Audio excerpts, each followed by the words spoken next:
ঝিনাইদহের মহেশপুরের পলিয়ানপুর সীমান্তে ইছামতি নদীর ভারতীয় অংশ থেকে এক যুবকের মরদেহ নিয়ে গেছে ভারতের সীমান্তরক্ষী বাহিনী বিএসএফ।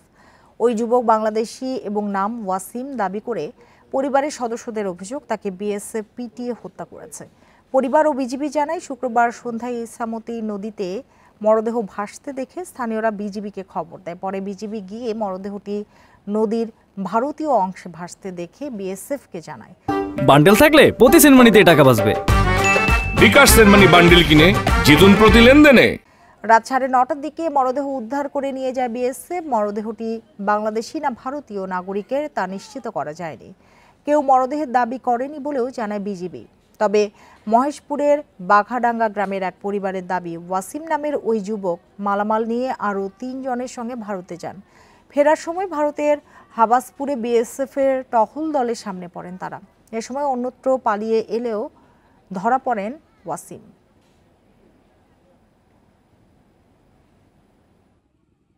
বেটা সোমবারের দিন বাড়ি গিয়ে গেছে আর বাড়ি ফিরে আসেনি। খোঁজাখুঁজি করছে বেটা ভারতেই গেছে। ভারতের সাথে তখন সে একটা ব্যবসা করছে। গাঙের কান্দায় গিয়ে দেখি লাশটা পড়েছে। লাশটার থেকে আমরা দূরের থেকে যে দেখি ধারণা করছি যেটা ওয়াসিমের লাশ, তার পোশাক দেখেই ওইটি চিহ্ন করা যাচ্ছে।